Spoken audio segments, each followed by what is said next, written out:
This news is sponsored by Rakesh Jewelers, Hospital Road, Main Bazaar, Chamba.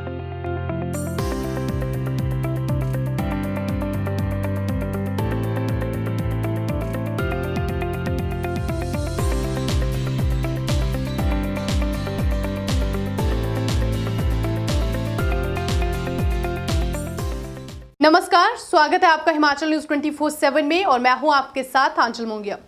उपायुक्त DC Rana ने कहा कि स्वास्थ्य विभाग सर्दी के मौसम के मद्देनजर अस्पतालों के साथ कोविड केयर सेंटर में भी बिजली आपूर्ति बाधित होने की स्थिति में वैकल्पिक व्यवस्था उपलब्ध रखना सुनिश्चित बनाए।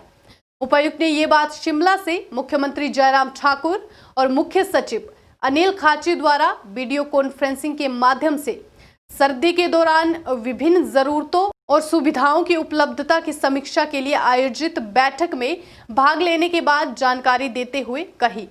उन्होंने कहा कि मुख्यमंत्री के निर्देशानुसार होम आइसोलेशन में रहने वाले व्यक्तियों के लिए ऑक्सीमीटर की सुविधा मुहैया करने को लेकर भी आवश्यक कदम उठाए जाने होंगे।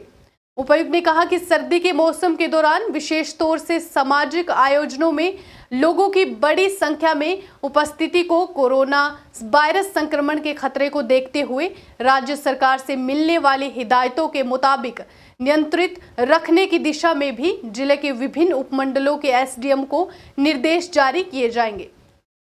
उपायुक्त ने कहा कि मुख्यमंत्री द्वारा ये भी निर्देश दिए गए हैं कि कोरोना रोगियों के उपचार के लिए बिस्तरों की समुचित क्षमता भी उपलब्ध रखी जाए।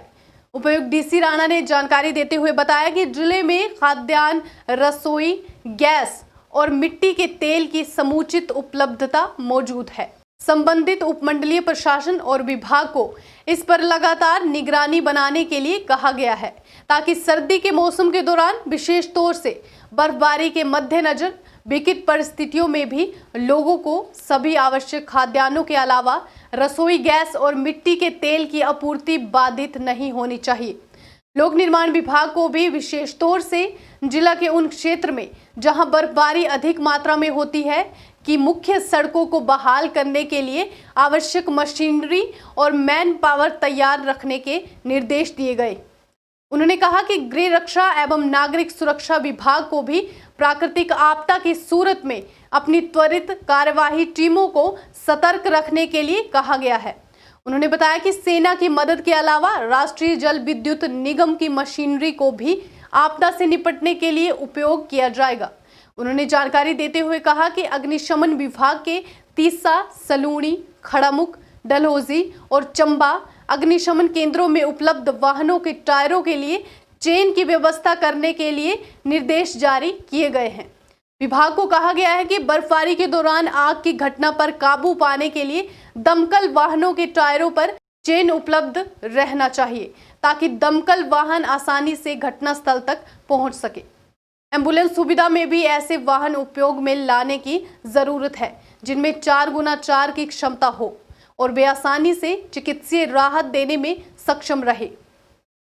उपायुक्त ने कहा कि जिले में मौजूद संचार साधनों के प्रभावी कार्यान्वयन और कार्य क्षमता को परखने के लिए एक मॉक ड्रिल का आयोजन भी किया जा रहा है ताकि जिले में संचार साधनों के नेटवर्क का आंकलन किया जा सके और उसी के अनुरूप जिला आपदा प्रबंधन अपनी कार्य योजना को अंजाम दे सके। उन्होंने इस अवसर पर जानकारी देते हुए कहा कि जिला के विभिन्न विकास खंडों में आपदा के समय राहत और बचाव कार्य में मदद देने के लिए स्वयंसेवकों को चिन्हित करके उनका डाटा तैयार किया जा रहा है ताकि आपदा के समय स्थानीय स्तर पर मौजूद मानव संसाधनों का उपयोग करके आपदा के खतरे को न्यूनतम किया जा सके। हिमाचल न्यूज 24/7 के लिए चंबा से अजीम आलम की रिपोर्ट।